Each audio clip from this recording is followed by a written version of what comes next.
Em 2015, por aí, 2016, eu morava numa cidadezinha no interior do Rio Grande do Sul e eu estava com sobrepeso, era sedentário, fumava, bebia quase todos os dias e estudava muito pouco, estava na graduação na época, na metade da graduação, e aí eu pensei assim, cara, eu preciso mudar algumas coisas aqui porque eu não vou conseguir fazer nada direito nessa vida, eu não vou conseguir sair daqui nunca. Aí eu lembro uma vez que eu desci do ônibus e eu não consegui caminhar 2 quadras sem ficar ofegante. Ficar ofegante, assim, deu suor, tava muito mal condicionado. Eu pensei assim, cara, eu não vou conseguir fazer muita coisa na minha vida se o meu organismo físico não acompanhar minimamente a minha cabeça. Porque eu não conseguia caminhar, então eventualmente eu precisava arrumar um trabalho que precisasse caminhar um pouco, eu não ia conseguir. Então eu comecei a correr. Não, na época eu não tinha grana, então eu comecei a praticar corrida, que era só ter um tênis e uma bermuda. E eu resolvi aos poucos começar a correr, fumando ainda cigarro, fumava e comecei a correr. Com o tempo, a corrida parou de evoluir em função do cigarro, porque eu continuava fumando, portanto eu comecei a travar a minha corrida. E ali eu comecei a ter meio que sem entender, na época eu não estudava neurociência, então eu não entendia, mas ali eu comecei a entender, eu comecei a ter o que hoje eu explico pra galera, que eu comecei a sujar um hábito ruim com um hábito bom. O que significa isso? Eu peguei o hábito de corrida, que é recompensador, e como eu não conseguia evoluir nesse hábito de corrida, por causa do cigarro, o cigarro começou a ser aversivo para mim. Eu comecei a enxergar fumar como uma coisa aversiva. Tipo, eu tinha motivação devido a estímulos dopaminérgicos para obter o cigarro, só que, ao mesmo tempo, eu ficava puto de fumar cigarro, porque eu sabia que no outro dia eu queria correr 8K e eu não ia conseguir correr 8K porque ia me doer a barriga toda, meu pulmão parecia que ia explodir, porque eu estava fumando cigarro.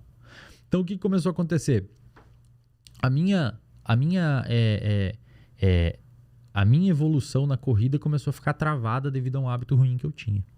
E com o tempo eu comecei a diminuir a minha vontade de fumar, comecei a aumentar a minha vontade de correr, e em função disso eu meio que troquei um hábito ruim por um hábito bom, que inclusive, neurobiologicamente falando, no seu cérebro é uma das melhores formas que você tem hoje de tirar um hábito ruim de jogo. É você inserir um hábito bom no lugar. Porque não tem como ficar um vazio ali. O seu cérebro vai ter um craving por alguma outra coisa. É aquela pessoa que para de fumar e engorda, começa a comer mais, começa a descontar na comida. Então isso é importante para as pessoas entenderem. Naquela época eu não fazia noção. Eu fiz meio que no instinto, assim, foi meio que instintivo para mim. Comecei a correr, mas, cara, comecei a me sentir bem com o meu corpo. Você é profissional de educação física, sabe quando você se sente bem? Pô, sim. Porque o nosso cérebro, ele tem uma regiãozinha chamada lobo da ínsula. O lobo da ínsula é uma região que é responsável por interpretação de estímulos interoceptivos, ou seja, basicamente você sente o estado interno do seu organismo.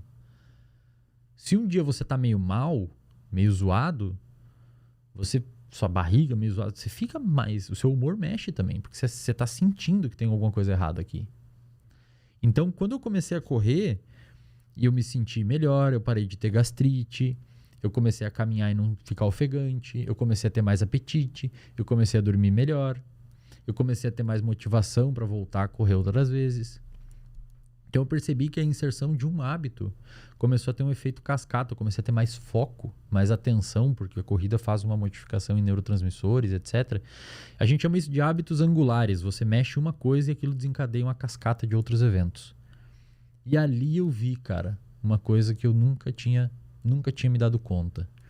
Se eu conseguir modificar a minha rotina e alguns comportamentos específicos na minha vida, isso vai modular uma série de outros fatores dentro do meu cérebro, de parâmetros como foco, produtividade, motivação, alerta, descanso, calmaria, diminuição de ansiedade. Eu percebi que a inserção de um simples hábito, que é correr, culminou numa modificação de uma série de outros hábitos que a longo prazo foram extremamente funcionais para mim.